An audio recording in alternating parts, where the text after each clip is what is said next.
For 6 years, DCAL has worked with the National Hospital to establish a specialist neurology clinic for deaf people. Since we started our collaboration, we have been busy lobbying the government to persuade them to provide permanent funding for a service for deaf people. We wrote briefing papers with evidence of the cost to the NHS for not providing an appropriate service.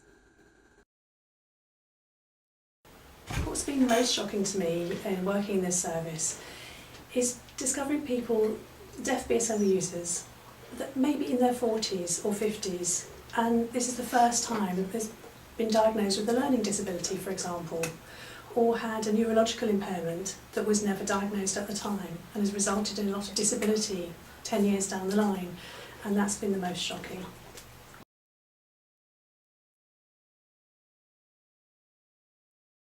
Hearing clinicians themselves know nothing about deafness or signing. Interpreters maybe know nothing about psychological assessments. So the accuracy of the assessment gets lost in the translation. I have to say that working in this clinical service has been the steepest learning curve in my career.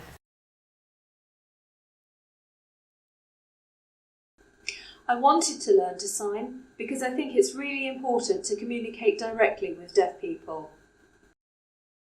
Really, up until now, it's been a real shame for deaf people with dementia, as it's not been identified until later on, when their behaviour is noticeably changed.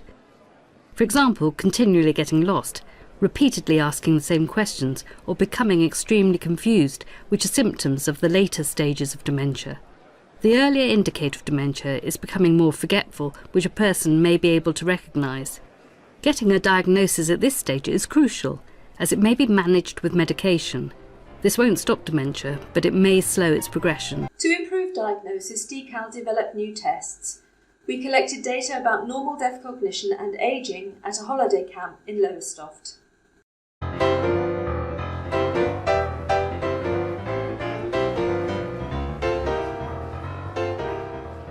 The interview will be brief. We'll have a chat about your health, your background, how old you were when you began to sign and when you became deaf. Were you born deaf or how did you become deaf? The interview is about 15 minutes.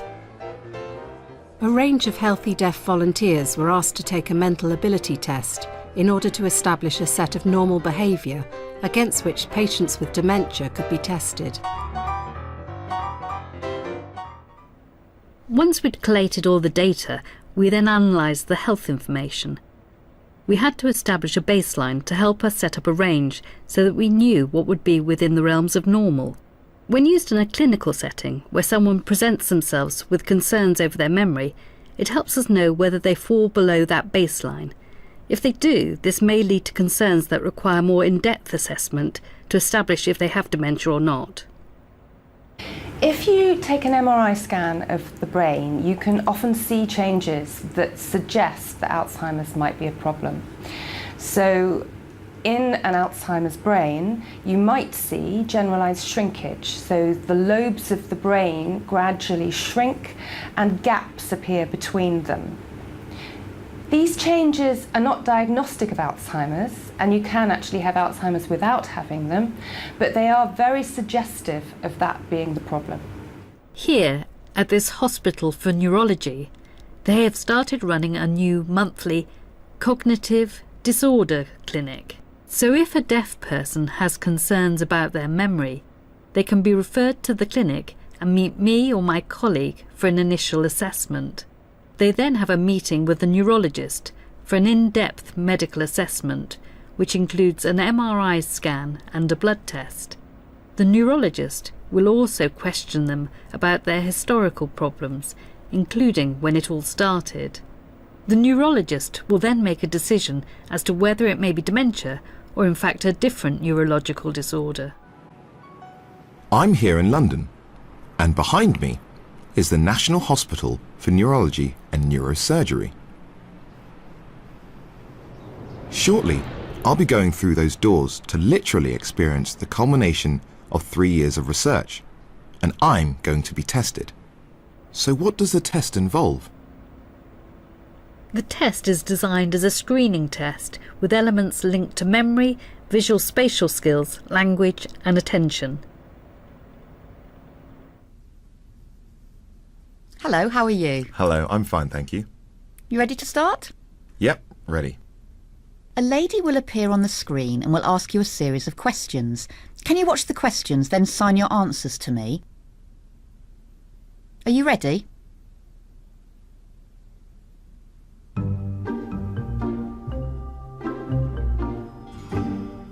Okay. S. First line? Chris. That's a straw. That's a candle.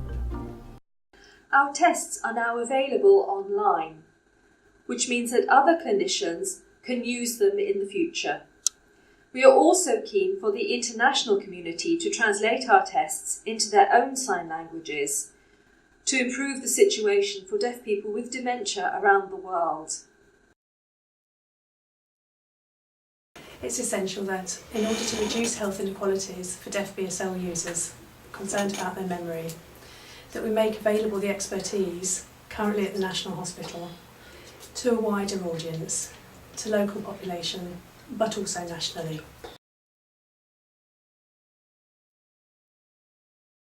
We asked one of our patients and her family what they thought.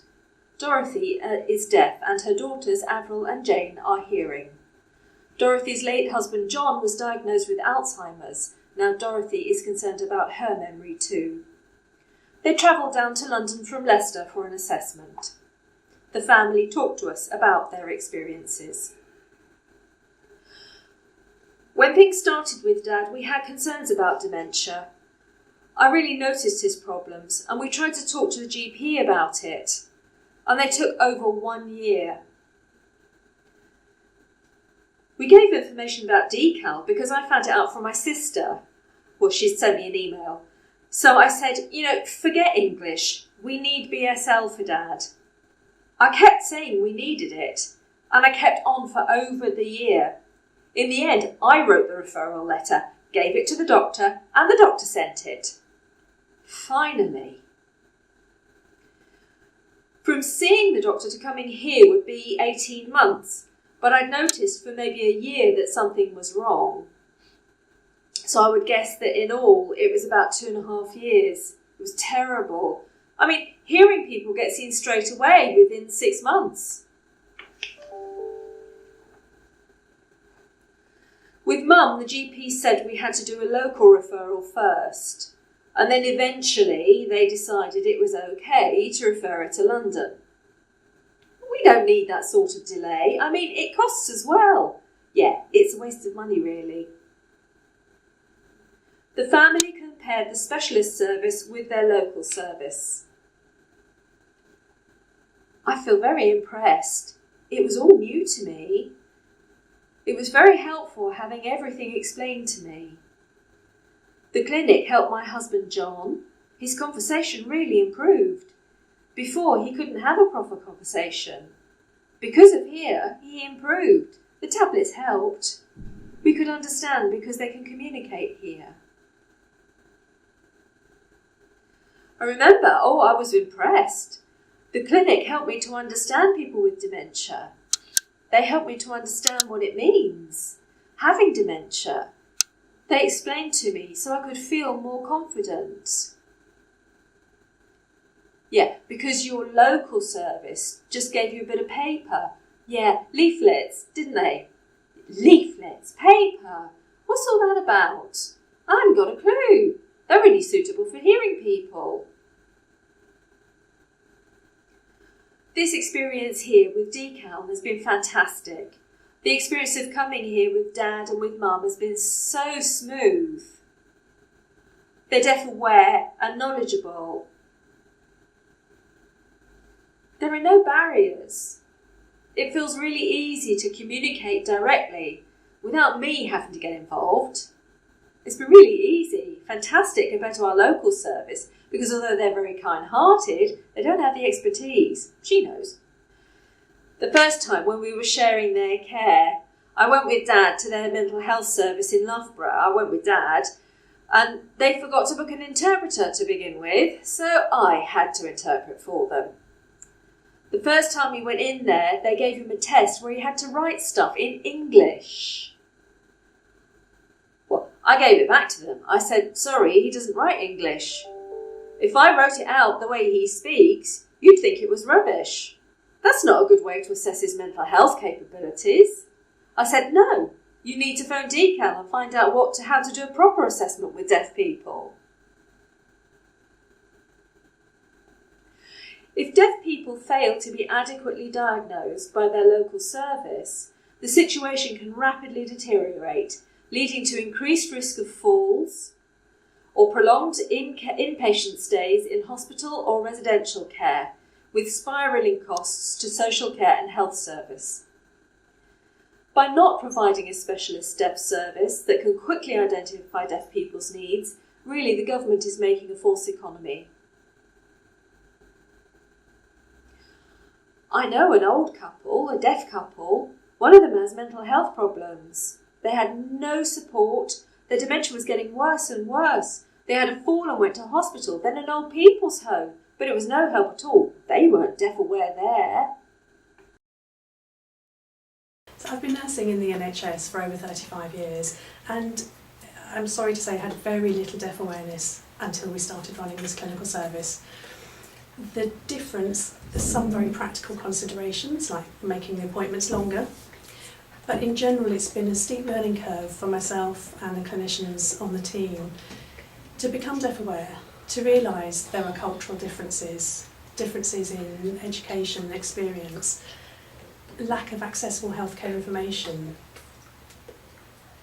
lack of access to the GP surgery, difficulty being referred to specialist services, and very few specialist services that are accessible for deaf people that sign.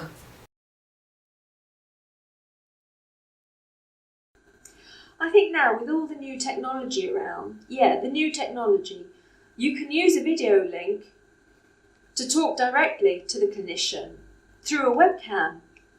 So I don't know why we're wasting money, public money, going through a local service, spending a fortune on a service we can't access. We could do it direct.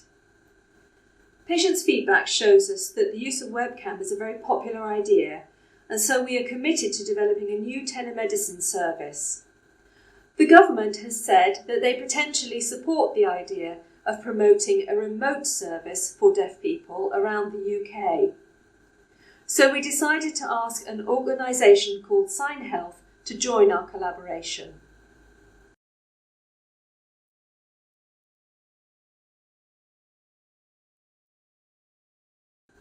Hello.